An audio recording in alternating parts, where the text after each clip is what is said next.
இந்த கவர்மெண்ட் கேட்டால் பேரிடர் நாங்கள் பண்ணிட்டோம் இப்படி பண்ணிட்டோன்னு பொய் சொல்லி நலையிறாங்க அவங்க. இங்கே வந்து அவங்கள பார்க்க சொல்லுங்கள். இந்த பேரிடர் அந்த பேரிடர் குழு வந்து ஒரு பேரிடர் குழு ஒரு அதிகாரி கூட இந்த சைடு வரல. யாராவது வந்து பார்த்தாங்களா? யாருமே வரல. இது வரல, எந்த கட்சிக்காரும் வரல, பெருவாலும் வரல, எந்த ஆளும் வரல. ஒரு ஏரியாவில் வீடு கட்டுறானா கவுன்சிலர் நின்று மண்ணு கொட்டுறாங்க, அதெல்லாம் பார்க்குறாங்க, அதுக்கு உண்டான கலெக்ஷன் பண்ணுறதுக்கு வராங்க.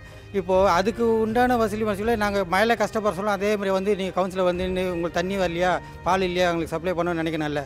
அவங்களாம் பெரிய பெரிய ஏரியாவில் பாய்ஸ் கார்டனில் வாழ்வோம், அவன் வந்து போட் கிளப்பில் வாழ்வோம், அவன் வந்து ஈசிஆரில் வாழ்வோம்.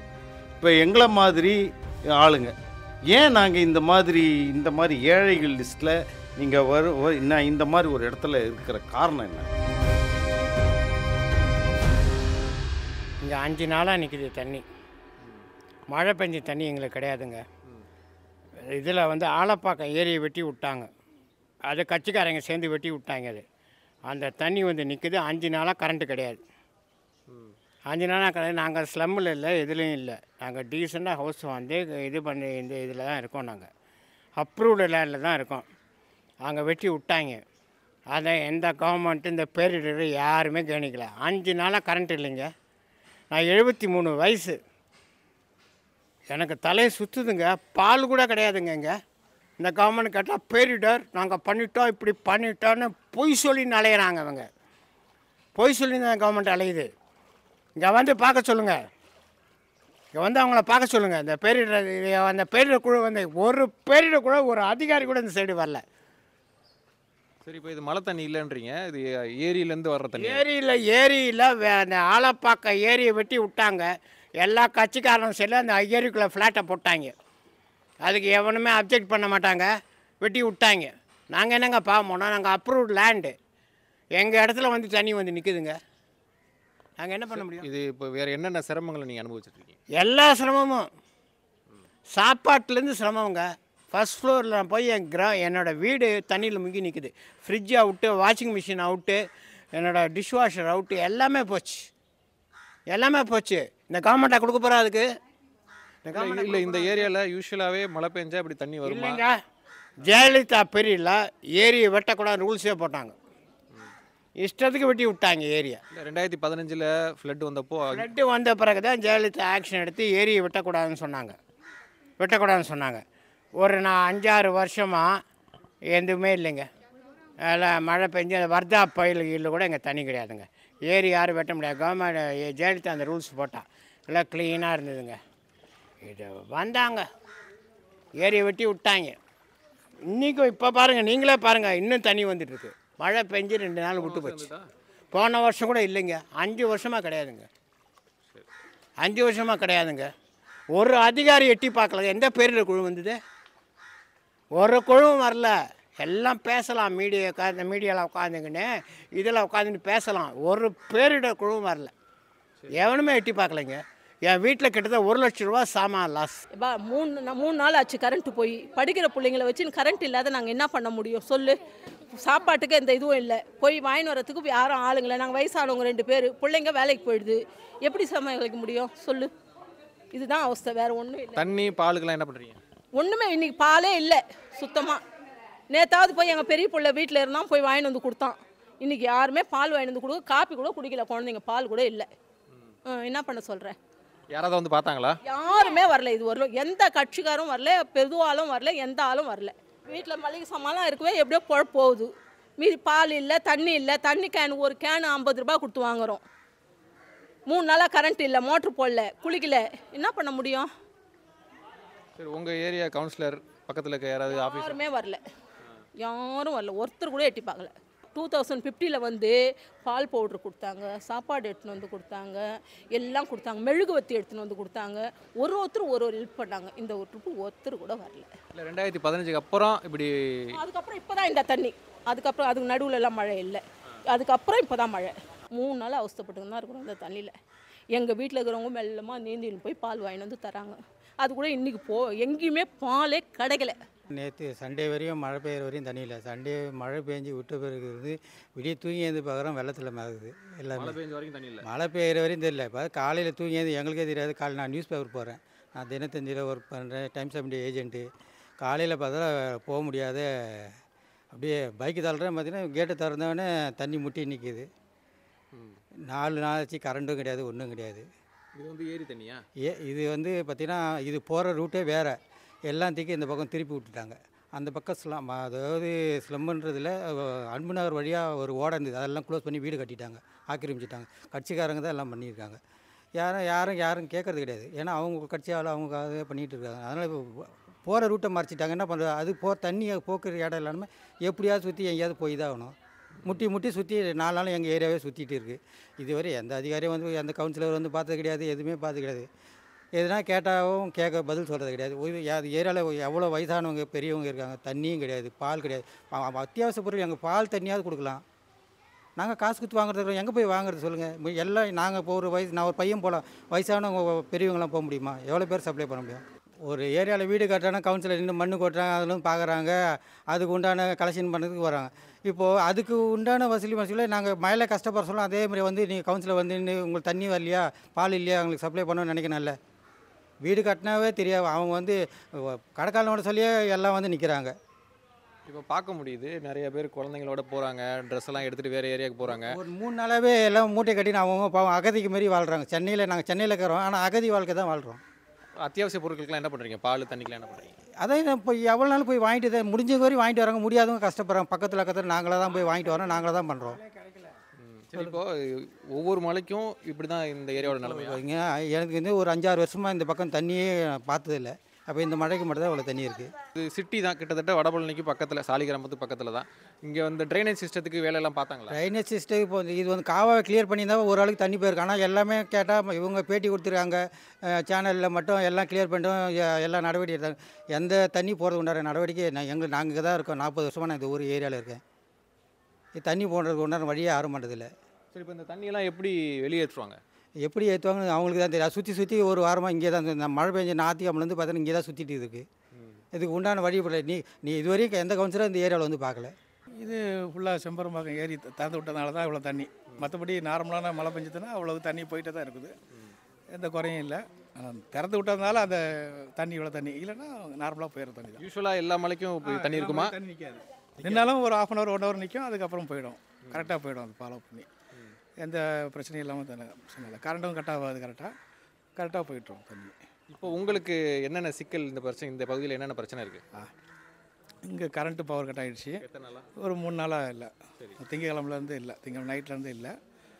இன்றைக்கும் இன்னும் கரண்ட் வரல. இன்னும் ஒரு 1 hourல பண்ணுறேன்னு இருக்காங்க. இன்னும் அதுக்கு உண்டான நடவடிக்கை எடுத்துக்கிட்டு இருக்காங்க, பண்ணுறாங்க. இன்னும் அதுக்கு முயற்சி பண்ணிகிட்டு இருக்காங்க. அதுக்கு எசென்ஷியலுக்குலாம் என்ன பண்ணுறீங்க? அத்தியாவசிய பொருளுக்கு தண்ணியிலே தான் நடந்து போயிட்டு வரோம். காலையிலே போயிட்டு நடந்து போயிட்டு தான் வரோம். பக்கத்தில் அங்கங்கே இருக்குது. கொஞ்சம் ஒரு கிலோமீட்டர் தள்ளி போய் தான் கடைகளுக்கு போயிட்டு வரோம்.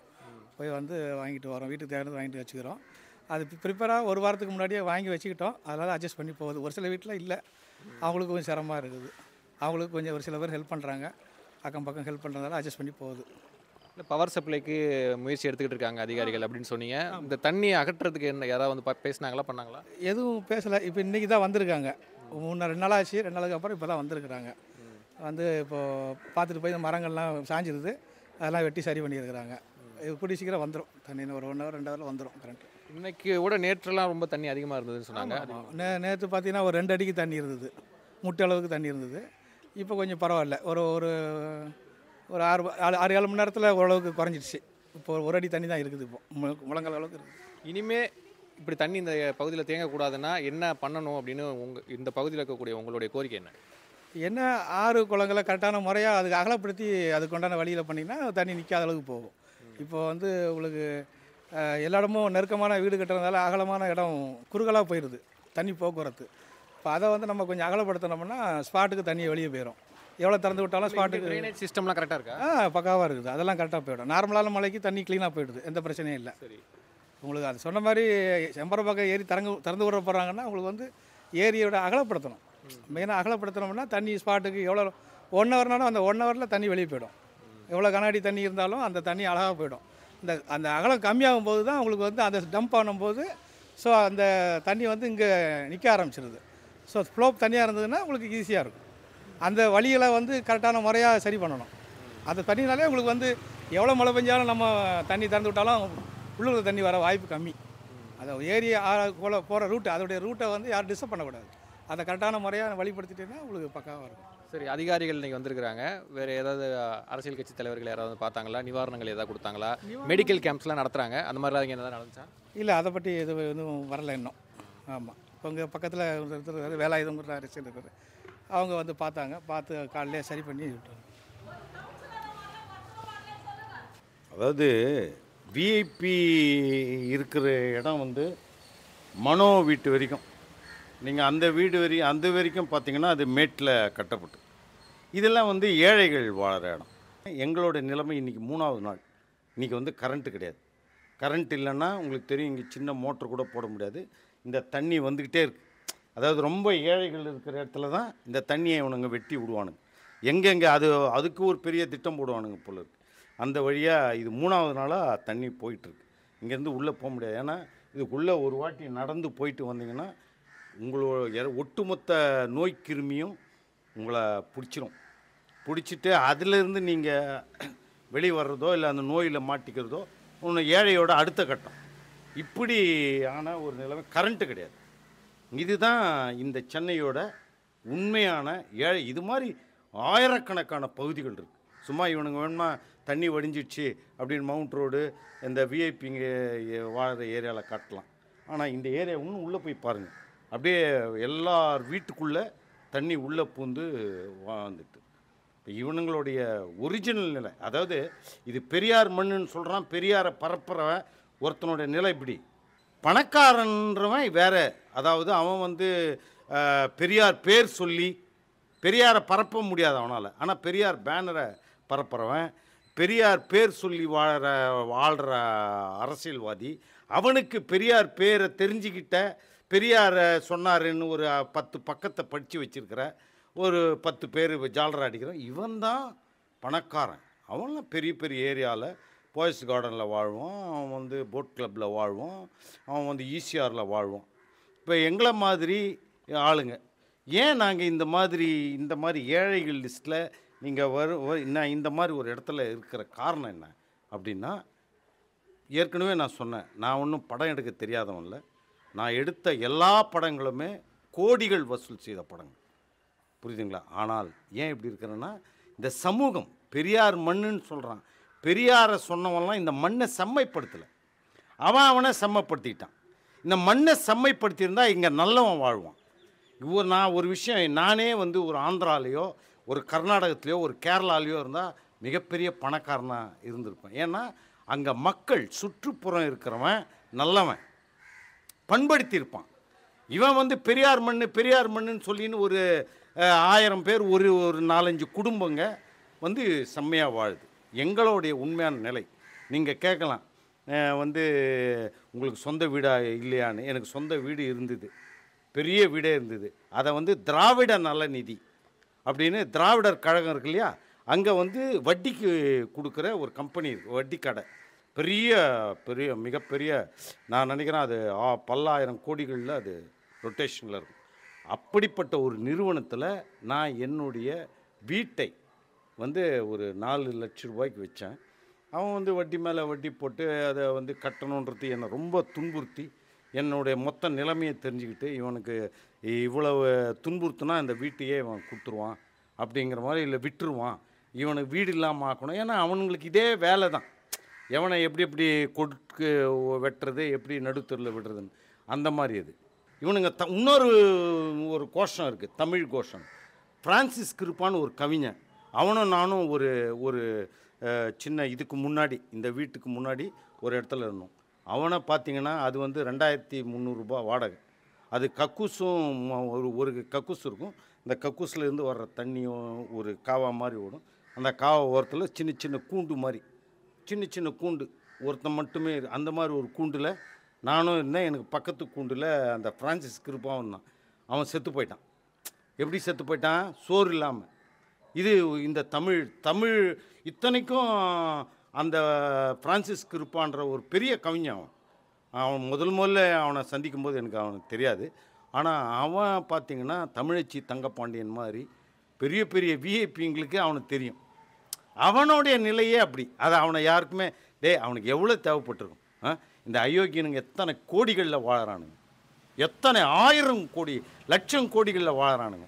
அப்படி ஒரு தமிழ் தெரிஞ்சவன் அவன் தமிழ் அவனுக்கு எத்தனை அதிகபட்சம் எத்தனை தேவைப்பட்டிருக்கும். ஏழ்மையை ஒழிக்கணும். ஏழ்மை சும்மா இது பெரியார் மண், இது தமிழ் மண் அப்படி சொல்கிறத விட இது வந்து இந்த தினமும் இருக்கிற சின்ன சின்ன பிரச்சனையில் தான் இங்கே இருக்கிற நிறைய அரசியல் கட்சிகள் ஈடுபடுது.